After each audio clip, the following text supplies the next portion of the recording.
இன்றைக்கி நம்ம பார்க்க போகிற தலைப்பு எண்களின் மதிப்பீடு. உத்தேச மதிப்பு. கொடுக்கப்பட்ட எண்ணின் மதிப்பை தோராயமாக குறிப்பதை உத்தேச மதிப்பு என்கிறோம். ஸோ இன்றைக்கி நம்ம பார்க்க போகிற தலைப்பு எப்படின்னா, ஒரு எண்களை மதிப்பீடு செய்கிறது. அதில் உத்தேச மதிப்பு அப்படிங்கிறது என்னன்னு பார்க்க போகிறோம்.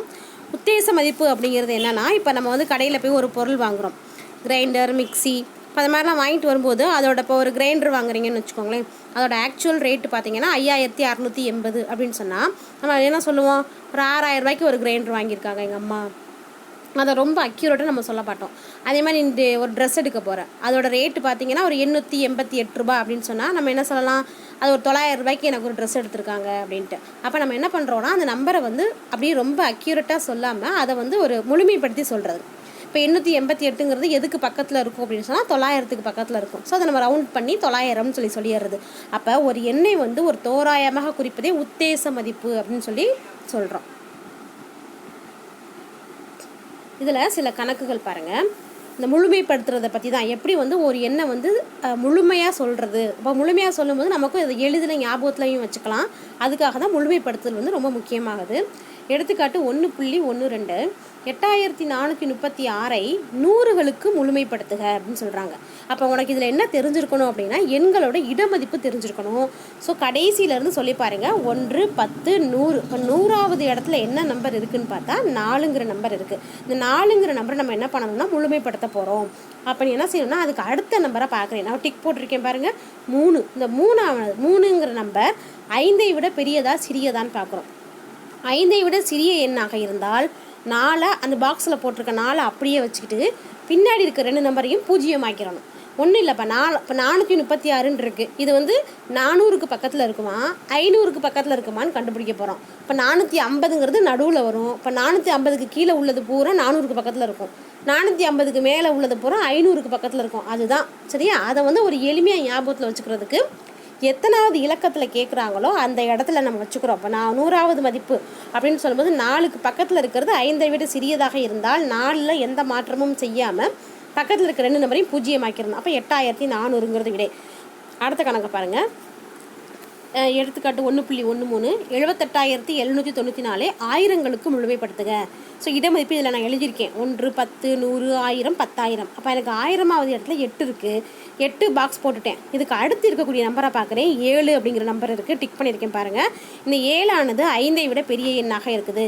அப்போ 5ஐ விட பெருசாக வந்தால் என்ன செய்யணும்னா, அந்த பாக்ஸ்குள்ளே போட்டிருக்கோம்ல 8, அதோட 1 கூட்டிக்கணும். 1 கூட்டினா 9ன்னு வந்துருமா. இப்போ 70 முதல்ல இருக்க நம்பரில் எந்த சேஞ்சும் ஆகாது. எத்தனாவது இடம் கேட்குறாங்களோ அது மட்டும்தான். அப்போ 7 அப்படியே கணக்கில் வரும். அந்த 8ங்கிறத மட்டும் என்ன பண்ணுறோம், 9ன்னு மாற்றிட்டு பின்னாடி இருக்கக்கூடிய நம்பரை பூரா 0 மாற்றிடணும். கணக்கில் 5ஐ விட சிறியதாக இருந்தால் எந்த மாற்றமும் ஆகாது. 5ஐ விட பெரிய எண் பக்கத்தில் இருந்துச்சுன்னா முதல்ல இருக்க நம்பரோட 1 கூட்டிக்கணும். சரியா. அடுத்து ஒரு வகை கணக்கு பாருங்கள். எடுத்துக்காட்டு 1.14 ஒரு நகை வியாபாரி தனது வங்கி கணக்கில் ஜனவரி மாதம் ரூபாய் 17,53,740 பிப்ரவரி மாதம் ரூபாய் 15,34,300 செலுத்துகிறார். அவர் 2 மாதங்களில் செலுத்திய தொகையின் கூடுதலையும் வித்தியாசத்தையும் 1000ல் முழுமைப்படுத்தி உத்தேச மதிப்பை காண்கன்னு சொல்லியிருக்காங்க. ஸோ ஒரு நகை வியாபாரி என்ன பண்ணுறாருன்னா, வங்கி கணக்கில் போய் 2 மாதம் பணத்தை போய் செலுத்துகிறாரு. ஜனவரி மாதம் செலுத்திய தொகை அப்படி நான் வகையை எழுதியிருக்கேன், ரூபாய் 17,53,740. அதோட உத்தேச மதிப்பு மேலே உள்ள ஹெட்டிங் உண்மையான தொகை, அதாவது அவர் செலுத்தின தொகை அப்படி எழுதியிருக்கோம். 2வதாக இருக்கிறது உத்தேச தொகையாக எழுதியிருக்கேன். உத்தேச தொகைனா முழுமைப்படுத்தி எழுதியிருக்கோம். கணக்கில் 1000க்கு முழுமைப்படுத்த சொல்கிறாங்க. அப்போ அதில் பார்த்தீங்கன்னா 1000வது இடத்துல என்ன நம்பர் இருக்குன்னா 3 அப்படிங்கிற நம்பர் இருக்குது. பாக்ஸ் போட்டிருக்கேன் பாருங்கள். 3க்கு அடுத்த எண்ணை பார்க்குறோம், 7. 7ஆனது 5ஐ விட பெரிய எண்ணாக இருக்கிறதுனால அந்த 3ஓட 1 கூட்டிடுறோம். 1 கூட்டும் போது என்ன ஆயிரும், அது 4ன்னு வந்துடும். ஸோ 17,54,000 அப்படியே வந்துருப்பா. பின்னாடி இருக்கிறத அப்புறம் 0 ஆக்கிடணும். அடுத்தது பிப்ரவரி மாதம் செலுத்திய தொகை ரூபாய் 15,34,300. இதில் 1000வது இடத்துல 4 அப்படிங்கிற எண் இருக்குது. 4க்கு அடுத்து வரக்கூடிய நம்பர் 5ஐ விட சிறிய 3ங்கிற எண்ணாக இருக்கிறதுனால எந்த மாற்றமும் ஆகாது. 4 அப்படியே வச்சுக்கோங்க. பின்னாடி இருக்க 3 நம்பரையும் 0 மாற்றிடுறோம். உண்மையான தொகையை அப்படியே எழுதி அதையும் கூட்டி வச்சுக்கோங்க. உத்தேச தொகையாக மாற்றினதையும் கூட்டி வச்சுக்கோங்க. இப்போ கூட்டும்போது உனக்கு என்ன விடை கிடச்சிட்டிங்கன்னா 32,88,040. இது உண்மையான தொகை. உத்தேச தொகையை கூட்டும்போது 32,88,000. கூடுதல் கேட்டிருக்காங்க, கண்டுபிடிச்சாச்சு. இதே மாதிரி வித்தியாசம் அப்படின்னு என்ன செய்யணும், கழிக்கணும். ஸோ உண்மையான தொகையை பாருங்கள், அதே வந்து சாதாரண கழித்தலில் கழிச்சிருக்கேன். எனக்கு 2,19,440 விடை கிடச்சிருக்கு. உத்தேச தொகையும் பாருங்கள், கழிக்கும் போது 2,20,000 அமௌண்ட் வந்து நமக்கு கிடச்சிருக்கு. அப்போ ஒரு கணக்கை வந்து எப்படி வந்து முழுமைப்படுத்துறதுங்கிறத நம்ம தெரிஞ்சுக்கணும். இப்போ நம்ம முதல்ல பார்த்தது கூட்டல் கழித்தலோட உத்தேச மதிப்பு. இப்போ பார்க்க போகிறது பெருக்கல் மற்றும் வகுத்தலின் உத்தேச மதிப்பு. எடுத்துக்காட்டு 1.15. திருக்குறள் நூலின் ஒரு பிரதியின் விலை ரூபாய் 188 எனில் 31 திருக்குறள் நூல் பிரதிகளின் உத்தேச தொகை எவ்வளவு? திருக்குறள் நூலோட ஒரு பிரதியோட விலை ஒன்றுக்கு கொடுத்துருக்காங்க. 31 திருக்குறள் நூல் பிரதிகளோட உத்தேச தொகையை நமக்கு கேட்குறாங்க. குறிப்பு என்னென்னா, 188 100க்கும் மற்றும் 31 10க்கும் அருகிலுள்ள எண்ணிற்கு முழுமைப்படுத்துங்கன்னு ஒரு குறிப்பு உனக்கு கொடுத்துட்டாங்க. இப்போ 188 வந்து 100க்கு முழுமைப்படுத்துகிறோம் அப்படின்னு சொன்னால், இந்த 188 எந்த 2 நூறுகளுக்கு இடையில இருக்குன்னு பார்க்குறோம். 100க்கும் 200க்கும் இடையில இருக்குது 188. ஸோ இது எதுக்கு பக்கத்தில் இருக்கும் அப்படின்னு பார்த்தோம்னா 200க்கு பக்கத்தில் இருக்கும். அதே மாதிரி 31 10க்கு முழுமைப்படுத்தும் போது 30 40 இது ரெண்டுக்கும் நடுவில் தானே 31 வரும். ஸோ இது 30க்கு பக்கத்தில் இருக்குமா 40க்கு பக்கத்தில் இருக்குமான்னு பார்க்கும்போது அது 30க்கு பக்கத்தில் தான் இருக்கும். அப்போ 188 100க்கு முழுமைப்படுத்தி 200ன்னு சொல்லிடுறோம். 31 10க்கு முழுமைப்படுத்தி 30ன்னு சொல்லிடுறோம். சரியா? அப்போ சரியான விலை முதல்ல கொடுக்கப்பட்ட நம்பரை வந்து 188 சாதாரணமாக 31 பெருக்கி வச்சுக்கிறோம். 5828. உத்தேச விலை பார்க்கும்போது 188 200ஆகவும் 31 30ஆகவும் மாற்றி வச்சுருக்கோம். அது ரெண்டையும் பெருக்கும்போது 6000ஆகவும் இருக்கும். அவங்க கேட்டிருக்கிறது உத்தேசம் தானே கேட்குறாங்க. ஆகவே 31 திருக்குறள் நூல் பிரதிகளின் உத்தேச தொகை ரூபாய் 6000. எடுத்துக்காட்டு 1.16. 5598 689 உத்தேச மதிப்பை காண்கன்னு கேட்குறாங்க. ஸோ வகுத்து நம்ம என்ன பண்ண போகிறோம், அந்த விடையை சொல்ல போகிறோம். சரியான மதிப்பு அப்படின்னு சொல்லும்போது கொடுக்கப்பட்ட எண்ணை அப்படியே வச்சு வகுக்கிறது. 5598 689 வகுக்கும்போது 8 முறை இதில் இருக்கும். 5512 வந்து 689 8ஆல் பெருக்கும்போது வரக்கூடிய விடை. அப்போ கழிக்கும் போது 86ங்கிற மீதி உனக்கு கிடைக்கும். இதே வந்து இது சரியான மதிப்பு உத்தேச மதிப்பாக பார்க்கும்போது 689 என்ன பண்ணுறோம்னா 100க்கு முழுமைப்படுத்திக்கிறோம். 689 600க்கும் 700க்கும் நடுவில் இருக்கும். ஸோ இது எதுக்கு பக்கத்தில் இருக்குன்னு பார்த்தீங்கன்னா 689 ஆனது 700க்கு பக்கத்தில் இருக்கும். அப்போ 700ஆக மாற்றிக்கிறேன் வகுத்தியை. 5598 1000க்கு முழுமை அதையும் 100க்கு முழுமைப்படுத்தியிருக்கோம். 598 அப்படிங்கிறது 500க்கு 600க்கும் நடுவில் இருக்கும். அது எந்த நம்பர் கிட்ட இருக்கும் பார்த்தீங்கன்னா 598 ஆனது 600க்கு பக்கத்தில் இருக்கும். ஸோ 5598 5600ன்னு எழுதிக்கலாம். இப்போ இதை வகுக்கும்போது 8 × 700 5600 மீதி வந்து 0 உங்களுக்கு கிடைக்கும். அப்போ உத்தேச மதிப்புங்கிறது அந்த ஈவு தான். ஸோ 5598 689 உத்தேச மதிப்பு 8 ஆகும். அந்த ஈவு என்ன வந்துச்சோ அந்த ஈவை வந்து எழுதினா போதும். அடுத்த பயிற்சி 1.4. கோடிட்ட இடங்களை நிரப்புக. 843 அருகில் உள்ள 100ன் மதிப்பு. ஸோ 8ங்கிறது தான் 100வது இடத்துல இருக்குது. அதுக்கு அடுத்து இருக்கக்கூடிய நம்பரை பார்க்குறோம். 4பா. 4ங்கிறது 5ஐ விட சிறிய எண்ணாக இருந்தால் 8 அப்படியே போட்டு பின்னாடி இருக்கிற நம்பரையும் 0 ஆக்கிடு. இல்லை அப்படின்னா 843 800க்கும் 900க்கும் நடுவில் இருக்கும். ஸோ இது 800க்கு பக்கத்தில் இருக்குமா 900க்கு பக்கத்தில் இருக்குமான்னு பார்த்தோம்னா 800க்கு பக்கத்தில் தான் இருக்கும். அப்படின்னு எழுதிடலாம். ஏதாவது ஒரு வகையில் நீ வந்து புரிஞ்சு செய்தால் போதும். 786 அருகிலுள்ள 1000ன் மதிப்பு. இல்லை 1000வது இடமே கொடுக்கல. சரியா? 100 வரையும் தான் இலக்கங்கள் இருக்குது. அப்போ 1000வது மதிப்பு கேட்டாங்கன்னா 1000 அப்படி எழுதிட வேண்டியதான். 3வது கணக்கு 85684 அருகிலுள்ள 10,000ன் மதிப்பு. 10,000வது இடத்துல 8ங்கிற எண் இருக்குதுப்பா. இப்போ அதுக்கு அடுத்து இருக்கக்கூடியது 5 இருந்ததுன்னா 5ஆகவோ அல்லது 5ஐ விட பெரியதாகவோ இருந்தால் முன்னாடி இருக்கக்கூடிய நம்பரோட ஒன்றை கூட்டிக்கணும். ஸோ 8 வந்து இப்போ 9ஆக மாற்றிடுறோம். பின்னாடி இருக்க 4 நம்பரையும் 0 ஆக்கிறோம். 2வது கணக்கு. அப்போ இதோட விடை வந்து 90,000. சரியா தவறா என கூறுக. 8567 ஆனது 8600 என அருகிலுள்ள 10க்கு முழுமைப்படுத்தப்பட்டுள்ளதுன்னு சொல்கிறாங்க. 10ன்னு பார்த்தீங்கன்னா 1 10 அதாவது 67 6 இருக்குப்பா. 67 10க்கு முழுமைப்படுத்துனீங்கன்னா அது 60க்கும் 70க்கும் நடுவில் இருக்கும். ஸோ இது எதுக்கு பக்கத்தில் வரும்னா 70க்கு பக்கத்தில் வரும். அப்போ இதோட விடை பார்த்தீங்கன்னா 8570ன்னு இருந்திருந்தது. இந்த கணக்கு கரெக்டு. ஆனால் இங்கே என்ன பண்ணியிருக்காங்க 100க்கு முழுமைப்படுத்தியிருக்கிறதுனால இந்த கணக்கு தவறு. அடுத்தது 139ஐ 100 என அருகிலுள்ள 100க்கு முழுமைப்படுத்தப்பட்டுள்ளது. ஆமாம், 139 வந்து 100க்கும் 200க்கும் நடுவில் இருக்கும். ஸோ இது எதுக்கு பக்கத்தில் இருக்குன்னு பார்த்தீங்கன்னா 139 100க்கு பக்கத்தில் தான் இருக்கும். ஏன்னா 150 தாண்டும் போது தான் அது 200 கிட்ட போகும். அப்போ அவங்க கொடுத்துருக்கிறது சரியான விடை. மூணாவது, 1,70,51,972 ஆனது 1,70,00,000 என அருகிலுள்ள லட்சத்திற்கு முழுமைப்படுத்தப்பட்டுள்ளது. இப்போ லட்சமாவது இடத்த பார்த்தீங்கன்னா 0 இருக்குப்பா.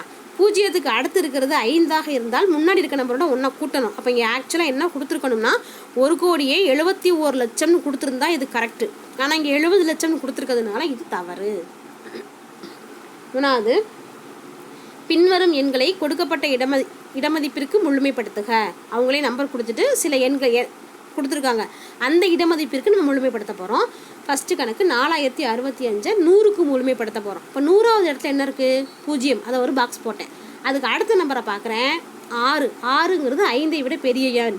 அப்போ அந்த பாக்ஸில் இருக்க நம்பரோட ஒன்றா கூட்டிக்க. 0வோட ஒன்றா கூட்டினா 1. பின்னாடி இருக்க நம்பர் ரெண்டையும் 0 ஆக்கிடுறோம். ஸோ 4100. ரெண்டாவது கணக்கு 44,555.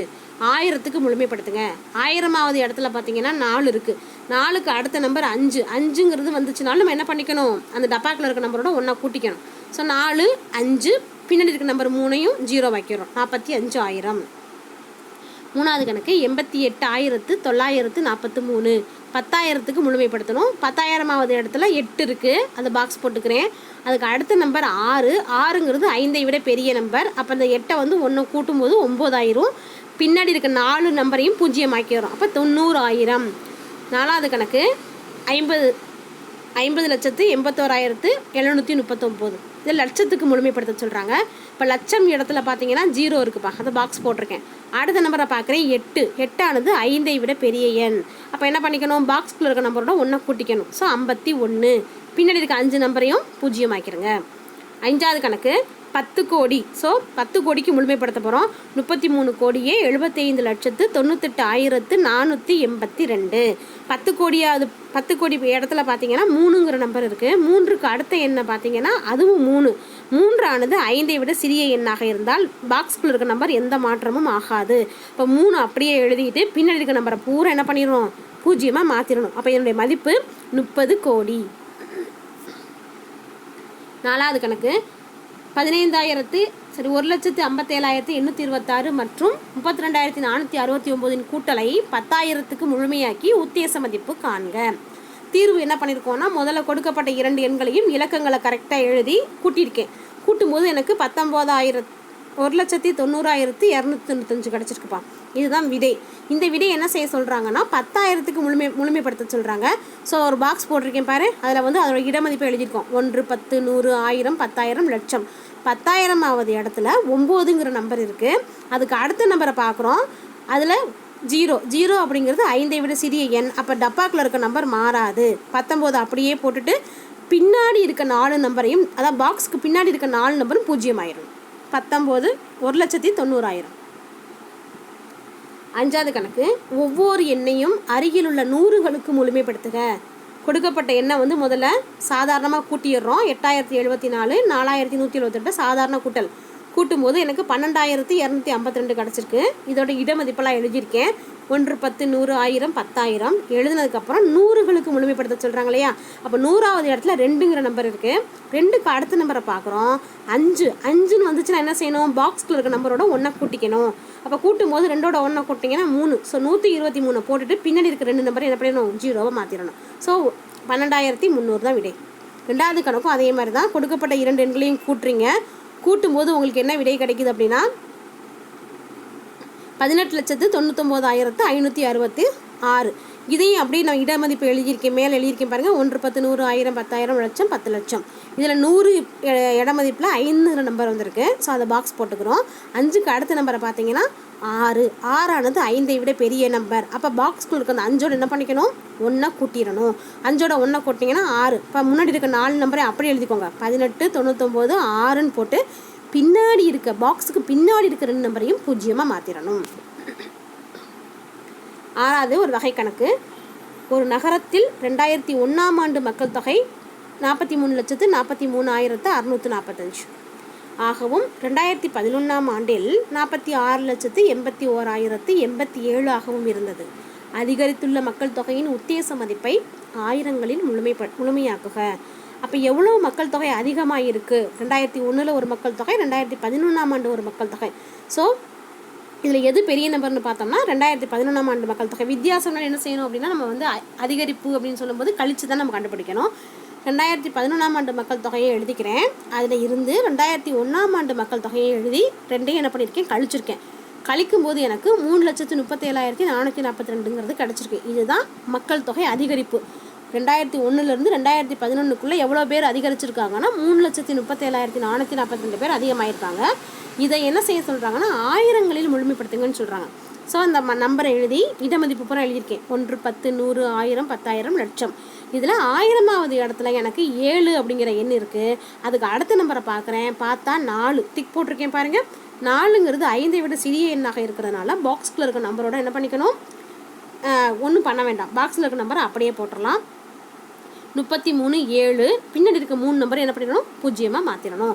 5ஐ விட கம்மியாக இருந்தால் பாக்ஸில் இருக்க நம்பர் எதுவுமே மாறாது. 5ஆகவோ 5ஐ விட பெரிய நம்பராகவோ இருந்தால் மட்டும் 1 கூட்டிக்கணும். எதோடனா பாக்ஸ்குள்ளே இருக்க நம்பரோட மட்டும். பின்னாடி இருக்க நம்பர் மட்டும் 0 ஆகும். அதுக்கு முன்னாடி இருக்க நம்பர் அப்படியே வந்துடும். அவ்வளோதான்ப்பா. இன்றைக்கி சொல்லிக் கொடுத்ததை வச்சு வீட்டுப்பாடம் புறவய வினாக்கள் 4 சரியான விடையை தேர்ந்தெடுத்துள்ள கணக்குங்க தான்.